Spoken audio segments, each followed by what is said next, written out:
When planning for retirement, a big component is how long is your retirement going to last? So can you predict that well? Can you anticipate that well?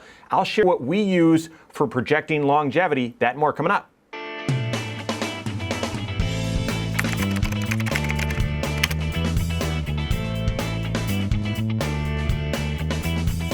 My name's Mike Bernard. I'm the host of the Wise Money Show. I'm also one of the certified financial planners right here at Korhorn Financial Group. Make sure you hit that subscribe button, turn on notifications, and smash that thumbs up button. Was having dinner with some friends the other night, just Cindy and I and these two, and the kids were off playing. You know, that's a good way to spend time if you've got young kids, is because the kids sort of just take care of themselves. As long as the yelling is to a dull roar, you can actually have an enjoyable time. And we were talking about things and getting the update, and in that update they said, oh yeah, we're going to a funeral this upcoming week, gotta head over to Illinois. And it's like, oh gosh, I'm so sorry, what happened? And he smiled.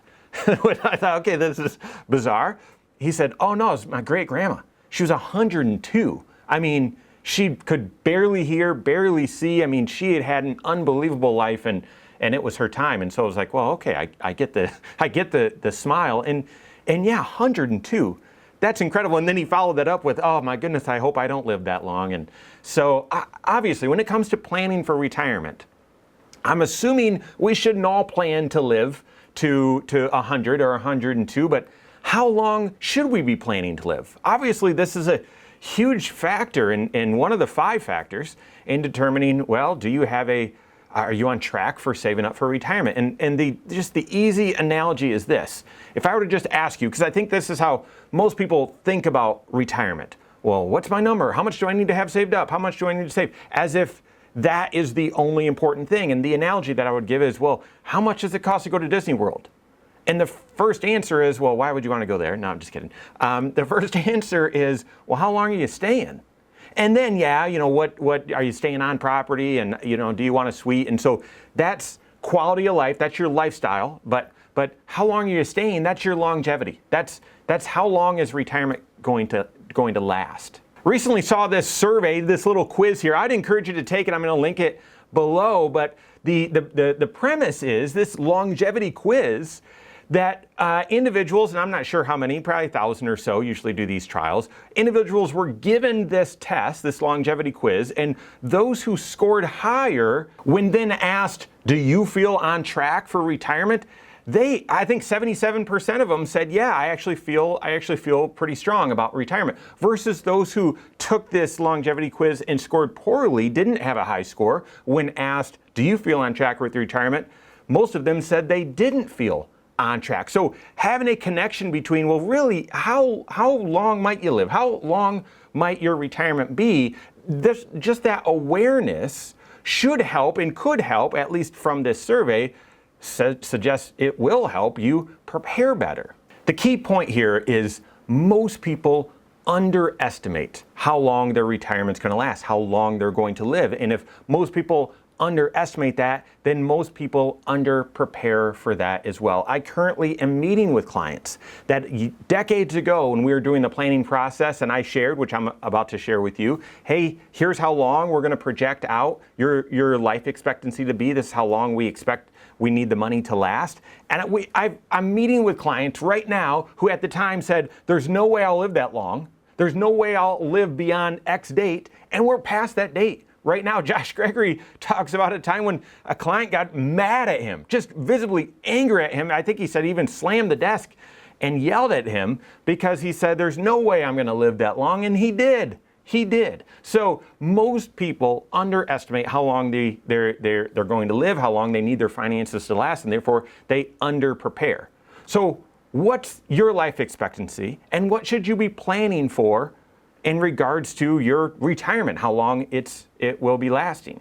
So let's take a look at life expectancy as a way, because this starts to inform our thinking, or this has informed our thinking and our planning approach. So if you just look at a man today, age 65, life expectancy for them is mid-80s, so 84. And this was done a couple years ago. This survey was done a couple years ago. So 50%, so life expectancy around mid-80s. Now, female, age 65, life expectancy a little bit longer. Yeah, women tend to live a little bit longer than men on average. So instead of 84 being life expectancy, age 87. But look at this. Now, this is where we start getting into our planning approach and how I would encourage you to plan for your retirement. And that is, if you're planning based on life expectancy, then 50% of you will underprepare.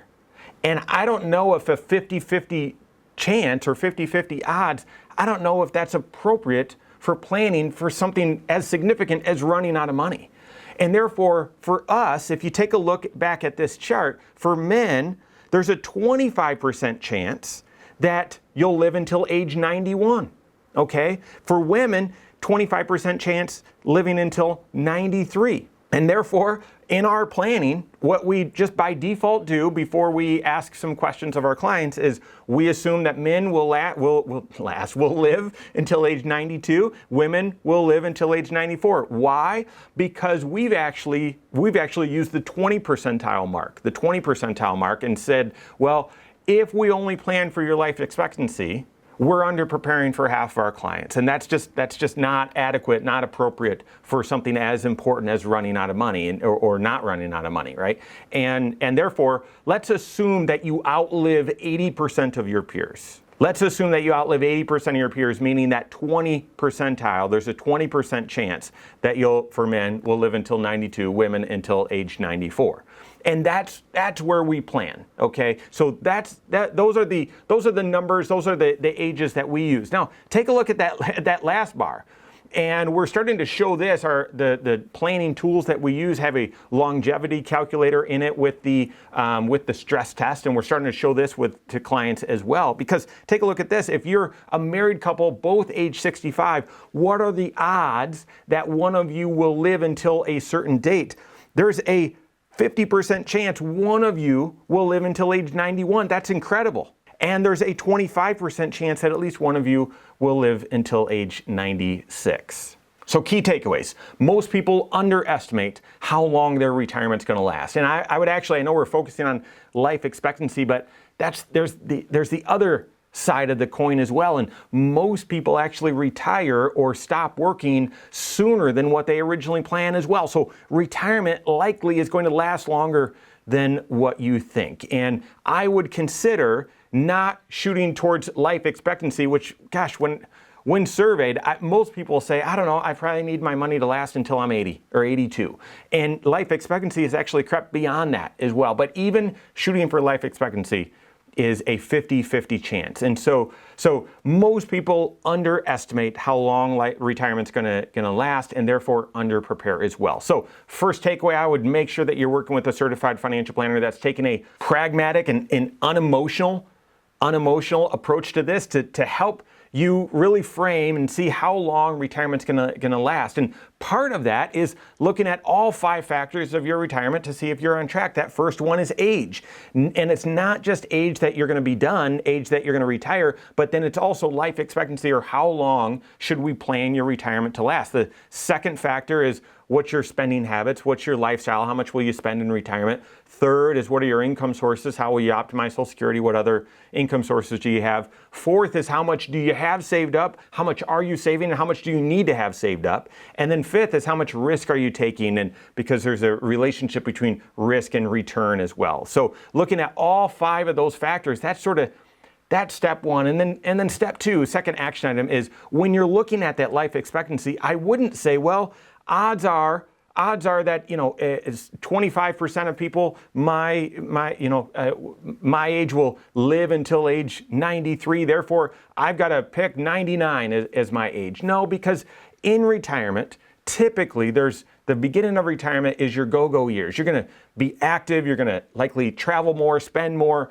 maybe move a couple times. Maybe, there's still a lot of activity to your life, and likely going to spend a little bit more. Then life starts slowing down, the slow-go years, where you may not spend as much, but it still likely will be a significant amount. And then there's the no-go years. And going back to my friend's great-grandmother, he said she didn't do anything. She couldn't hear, she couldn't see, she rarely left the house. And I said, whoa, she's still living at home. And yeah, uncle was living with her. And so therefore, if your retirement plan assumes that you only live until, your mid-90s, but you're still living beyond that, you'd still likely have Social Security and some other income and likely wouldn't have a lot of expenses as well. Big idea is plan ahead, looking at all 5 of those factors and make sure you have the right perspective and the right approach to your longevity. So work with your CFP on that. If you don't have a CFP on your team, contact one on my team. Find us online, Korhorn.com. That's Korhorn with K, wisemoneyshow.com. You can find us here as well, or send us an email, info@Korhorn.com. All